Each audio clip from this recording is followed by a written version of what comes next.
All right, hello once again, Jeff Scott coming at you with JavaScript courtesy of Murox JavaScript 2nd edition. We are in Chapter 15 of 17, starting on page 473, How to Work with Namespaces, Modules, and Custom Properties. So again, we will look at namespaces, talk about problems and why you might need a namespace. From there, we'll go into talking a little bit about the module pattern. And after that, we'll cover what I think is possibly the most difficult thing that's in this book. Now, again, that's my opinion, so for whatever that is or is not worth. And that is the whole concept of customizing properties. So, let's get started.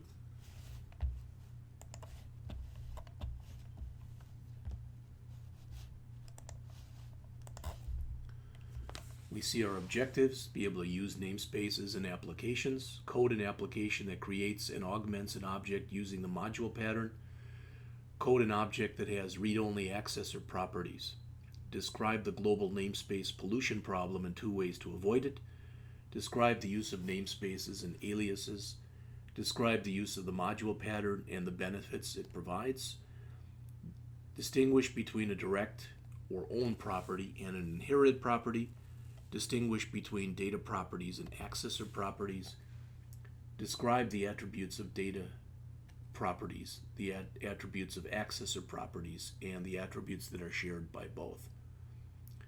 Describe the use of descriptor objects with the defined property, define properties, and create methods of the object.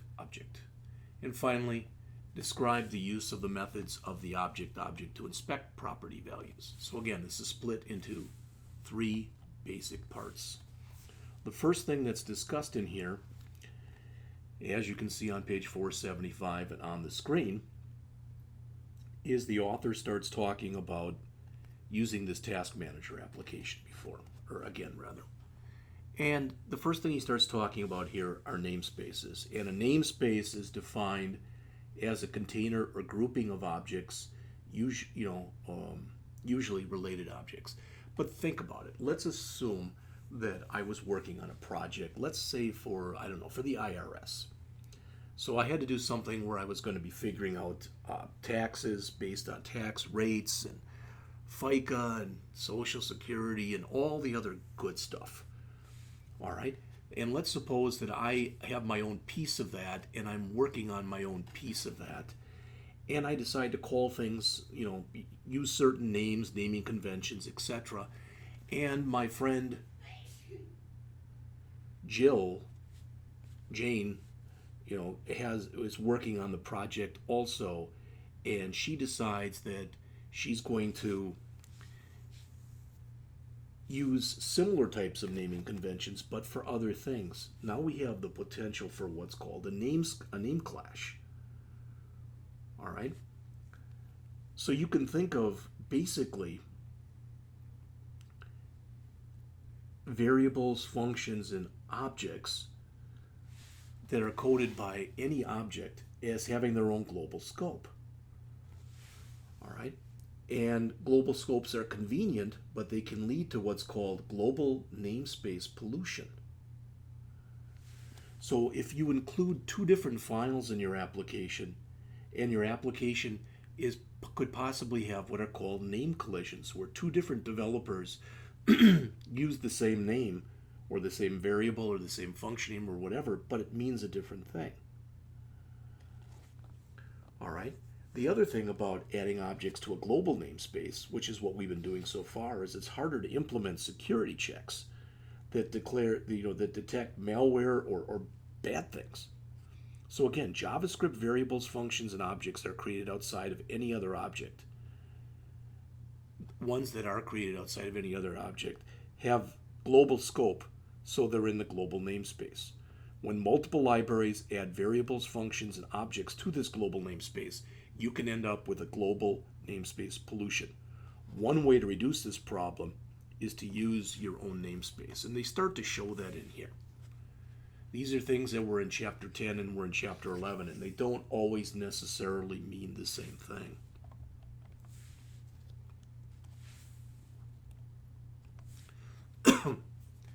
So it's very easy to create your own namespace. You do it like this, but you probably don't want to do it like that. You probably want to do it like this. What this means is, if you have an existing namespace, don't use it. All right? And that's what it's doing. So you create a namespace by creating an empty object and then adding objects to it.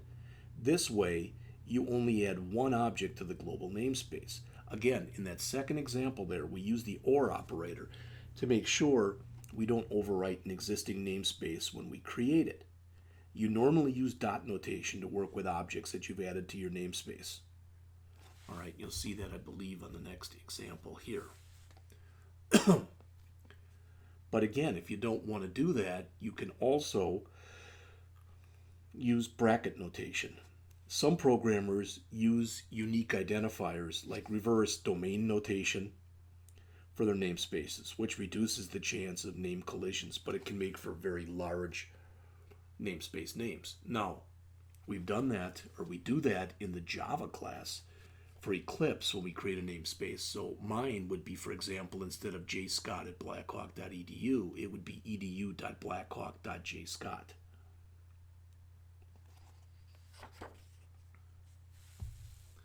There's an example here that's actually shown on the screen here and also on pages 478 and 479 that talk about it's even possible to use a nested namespace.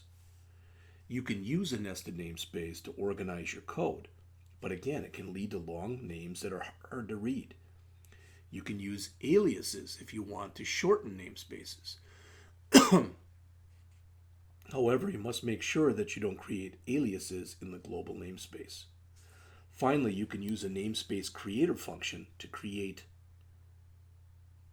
nested namespaces. Again, you have to read this stuff or it's not going to make any sense. All right, because they do give examples of this on 478 and 479. All right. So what if you say, oh, okay, all that's fine and dandy, but this is just too much. I don't want to do it this way. Do I have to do it this way? Well, one way that you can try to help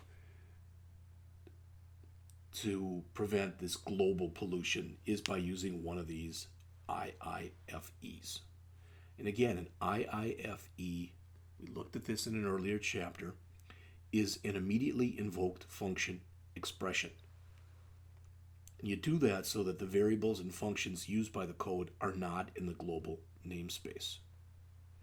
Really, if functions and variables don't need to be reused, you might not want to put them into your namespace object anyway.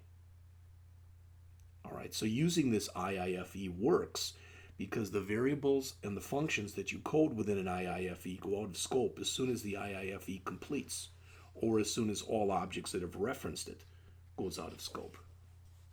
So let's take a look at that in the concept or confines of the Task Manager application we looked at in Chapter 10, and we've looked at in other chapters since then.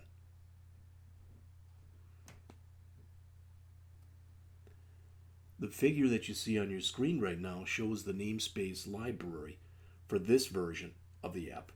It starts by creating a namespace that's called MyApp, which is the top level namespace. Since it's created using the var keyword, it's added to the global namespace. But this is the only object that will be added to it. What we also see in here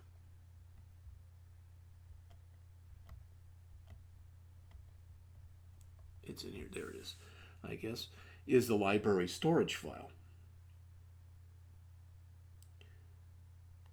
This is the application's updated storage library. The only change is that the get, set, and clear functions are now added to the MyApp utility storage namespace. This keeps them out of the global namespace. So again, you want to make sure as your application gets more and more complex, what you want to make sure is that you don't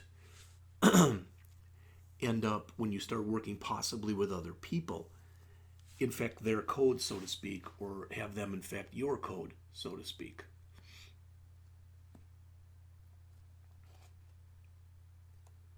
All right, so on 484 and 485, you can see the application's updated task library.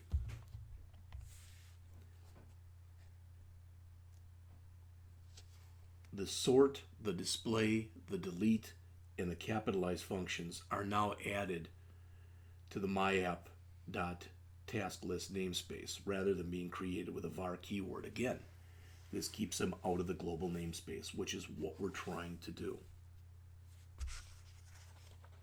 And finally, the actual JavaScript file is shown on the screen here and also on page 487. The code that's here uses an IIFE so that local variables, aliases, and event handlers are not added to either global namespace or the myapp namespace.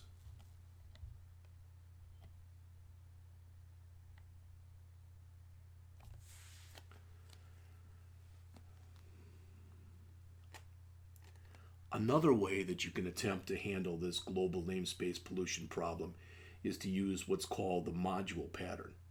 The module pattern allows you to create a single instance of an object that has global scope but private state. jQuery is an example of something that uses the module pattern. So this module pattern uses one of these IIFEs to create a single instance of a closure returned by a function. This way you get the benefits of an object literal while still having the private state of a closure. It's fairly easy to implement.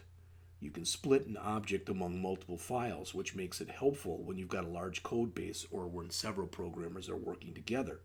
Again, jQuery is an example of an app that uses this, or a library that uses this. They also talk in here on page 488 about a singleton, which they define as a pattern which can have only one instance of an object. The easiest way to create a singleton in JavaScript is by using an object literal. We've done a little bit of that earlier. This module pattern, what it does is it allows you to grab the pros that are listed in this figure that you see right here. By using an IIFE to create a single instance of an object returned by the closure function. So you get the benefits of the object literal while still having the private state that you can use with a closure.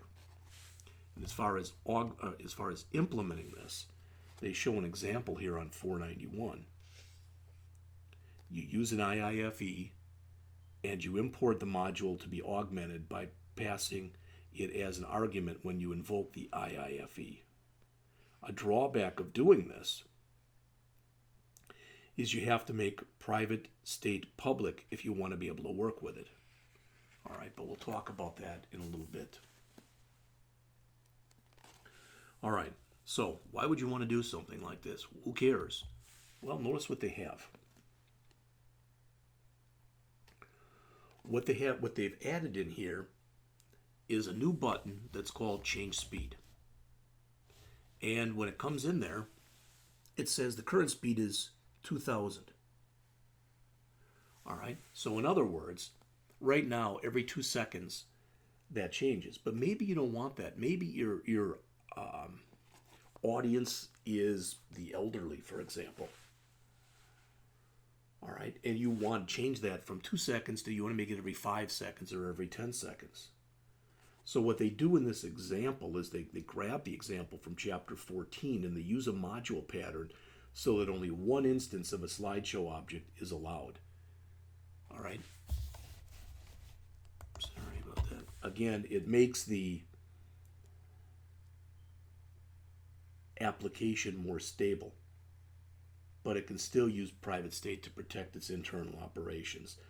What you start to see when you look in here is the body of the HTML is almost identical to what we saw in Chapter 14. The only difference is that this version has added that second button, which allows the user to adjust the number of seconds between slides. So again, ideally, it's using the best of both worlds. The slideshow library is shown here and on page 495 in the book. It creates the myapp namespace and then it creates the slideshow object using IIFE in the module pattern. The private variables and functions in the IIFE are available to the methods of the object that it returns, but not out to the outside code. The function in this code is invoked as soon as the file loads, which is the hallmark of the IIFE. So a single instance of the slideshow object is created, and that speed property is public and available so it can be changed.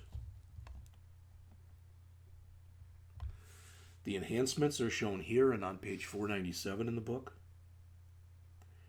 They add a new method to the existing slideshow object, again by using an IIFE and importing the slideshow object. The new method again changes the speed of the slideshow. You can do it because that's public. The main JavaScript file uses the $ function inside of the onload event handler, so it won't be in the global namespace.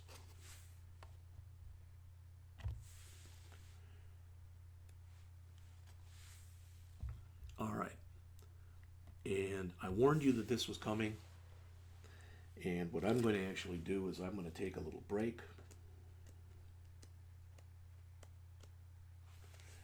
And then come back and make this a two-part talk here. And then we'll come in and start talking about object properties. So I'll do that in just a few minutes.